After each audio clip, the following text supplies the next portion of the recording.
Pumunta na nga kami dito sa Serenity kung saan dito nga gaganapin ang birthday ni Sir Canegro Vlog. Wala pa nga ang birthday celebrant dito pero nauna na nga itong lechon. Nakakatakam nga kalami na mukha. Eto nga't ikinabit na rin itong tarpaulin ni Sir Canegro Vlog na mura magmudagan o pagkakapitan. Eto nga't iniayos na nga rin nila itong lechon. Nakailang ulit na nga rin sila ng pag-aayos sa lechon, pati nga siguro yung lechon ay naguguluhan na. Pumuwesto na rin kami kaagad dito kung saan malapit nga lang sa pagkain. Syempre, para hindi tayo mahuli. Hindi nga lang pala isa ang kanyang patarpulin, kundi dalawa nga. Ay grabe, daog na gadod ni Bas pagkakapitan. Ang dami nga rin yung mga handa ngayon at nakakatakam na nga dahil nagugutom na rin talaga kami nung mga time na to. Syempre, hindi pwedeng mawala ang picture-picture na muna bago ang kainan. Hindi nga rin kami nagpahuli Team Asay at nagpa-picture na nga rin kami dito sa birthday celebrant. Happy birthday, Sir Nance! Bago nga simulan ang pagdarasal ay namigay na muna sila ng plato. Ito talaga yung pinakapaborito ko, yung kainan. Sinimulan na nga rin pala ni Kasinger ang pagdarasal. Ang dami na nga rin mga bisita ni Sir Canegro Vlog ang nandito. Kadalasan nga ay mga taga dito lang din sa Corregidor Island. Happy birthday! Syempre, after ng pagdarasal ay kinantahan na nga namin ng happy birthday si Sir Canegro Vlog. Pagkatapos nga ay nag-wish na rin siya at nag-blow na rin siya kaagad ng kanyang candle. Dili ko no andong Uy, kadako! Ato man ni, wala ko, wala pa. Asay ka, Jod. Asay ka, Jod.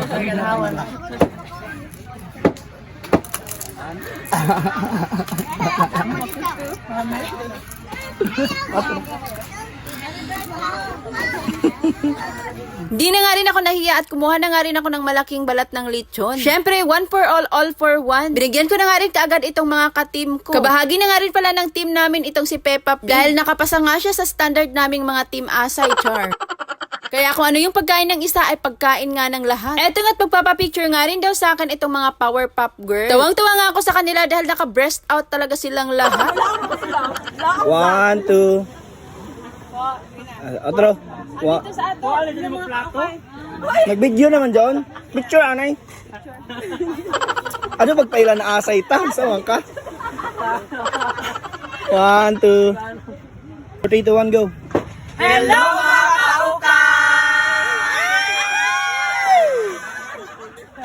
Dati na nga yung pinaka-exciting part ang kainan time. Kanya-kanya na nga rin kami talaga ng sandok dyan at hindi na nga rin kami nahiya. Dahil kapag kami nahiya, naku, kami talaga ay magugusla. Kami nga mga Team Asay ay dito na lang din pumwesto dahil sa dami nga ng tao. Kahit malayo nga kami sa pagkain ay dinamihan talaga namin yung pagsandok para hindi nga kami magpabalik-balik. Eto nga ang Sipud Panda Rider, isang malaking ribs na talaga yung kinuha niya. Grabe talaga tong araw na to, puno nga ng kainan. Mabot pa nga kami kanina sa isla ng Anahawan para lang makiasay. Tapos pagdating dito ay kain na naman. Aw, por dago. Kumuha na nga rin pala kami ng maraming dessert. At ito nga yung tapioca na binili namin ni Sipud Panda Rider na kung saan ipinaluto nga namin sa ate ni Kasinger. Thankful nga kami dahil hindi na nga kami nahago at si ate na yung nagluto. Wala nga kaming magamit na baso dahil sa dami nga ng tao dito kaya ito na lang yung ginamit namin. Para-paraan na lang din talaga para makainom nga ng Coke. Nagpicture na nga rin kami ulit with birthday celebrant. Hoy, hoy, hoy. Di na nagsujuk dyan. Kala ko sujuk ang gadyo di dyan. May naisipan na naman nga gawin itong team namin. Pinilit-pilit nga kami na sumakay daw kami dito sa yelo na ano bang tawag dito, hindi ko kasi alam. Kakaligo nga lang namin kanina at ngayon na may mababasa na naman nga kami dito sa dagat. Pero okay nga lang, yun naman talaga yung purpose kung bakit nandito nga kami. Medyo na-excite nga rin ako dahil first time ko nga lang sumakay ng ganito. Sabi nga nila hindi rin naman daw ito lulubog kaya hindi nga rin ito nakakatakot. Kasyang-kasya nga kaming 5 dito or kahit 6 nga siguro ay kakasya nga rin talaga dito. Totoo nga naman dahil hindi talaga siya lulubog at lulutaw lang talaga. Ang problema nga lang din talaga namin dito sa aming team ay dalawa nga ang hindi marunong lumangoy. Kaya't medyo natatakot nga rin kami na pumunta sa malalim. Nakaka-enjoy nga rin sumakay nito kaso nga lang nakakahilo naman. Kapatid nga pala ni Kasinger ang nagbibideo sa amin nung time na to. Habang nasa dagat nga kami, eto naman yung kanilang ganap dito. Hello mga kaukay, nandito po kami sa Corregidor Island, sa Serenity Shore, mga kaukay. Ay, wow.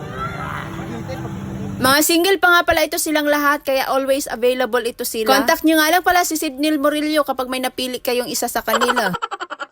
Pagkatapos nga naming mahilo kanina, eto't naisipan nga naming mag-volleyball. Ang ganda nga ng laro namin dahil panis yung aming kalaban ay estek panis pala kami. Ang gagaling din kasi talaga ng mga kalaban naming Charlie's Angel. Eto na nga yung kaganapan dito sa my cottage at nagchat siya na nga yung bawat isa. Anyways, fast forward, kinagabihan naman, eto na nga yung ganap namin. Nakapag voice over nga din pala ako nung time na to. Pagkatapos ko nga mag voice over ay pumunta na nga ako dito sa kanila at eto nga't nagkakantahan sila. Kaya naman sumabay na nga rin kami sa kanila. Bali, dalawang grupo nga pala to, yung iba ay nasa may cottage at kami naman ay nandito sa may baybay. Sa mundo ng kawalan, narito ako.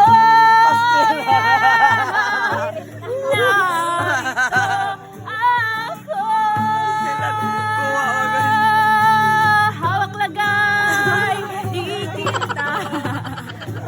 Ang laki na ng napanalunan ko, oh. Nga. Kanina, ano lang yan, maliit lang yan. Ngayon, no? 6,000 na mahigit. Papakita ko sa inyo kung paano ako maglaro dito sa PHL, boss. Napakadali lang manalo dito. Ayan niya, oh. Tataya tayo dito. Ito nga palang mines yung paborito kong nilalaro dito. Okay, magkano tataya natin? 200. Sige, 200. Okay. Oops, isa pa. Oops, natalo tayo. Ito times 2 lang natin yan. Wala tayong problema dyan. Times 2 lang. Normal lang, matalo tayo. Oh, di ba? Yung 400 natin ay naging 800 na. Oh, ganun lang kadaling manalo dito. Siyempre, di tayo titigil at magbibet tayo ulit. Gagawin natin 200 ulit yan. Oh, ikaw naman muna. Nga. Sige pa. Sige pa, pindot ka lang. 4 na beses. Oh, sige pa. Oh! O, di ba? Naging 400 na naman yung 200 natin. Siyempre, i-withdraw na kagad natin yan. Tapos, bet tayo ulit. 200 again. Oh. Oops. Oops. Oops. Panalo na naman tayo. Di tayo titigil. Magbibet tayo ulit. 200 ulit. Oh. At dahil natalo yan, gagawin natin yung, sige, gagawin natin yung 800 ngayon. 800. Oops. Oops. Natakot. O, di ba? Yung 800 natin kanina ay naging 1,600 na. O, di ba? San ka pa? Dahil dito sa Philboss ay makakabili na ako ng panty. O, di ba? Minimum 100 pesos nga lang pala ay pwede ka nang makapag-recharge. At kapag gusto mo namang i-withdraw ang iyong napanalunan, click mo lang yung withdraw, lagay mo lang iyong amount na gusto mong i-withdraw, password, at saka ang iyong GCash number. Ganun lang talaga kadaling manalo dito sa PHL Boss. Kaya ano pang hinihintay nyo? Maglaro na rin kayo. Pero paalala lang, paulit sa mga bata.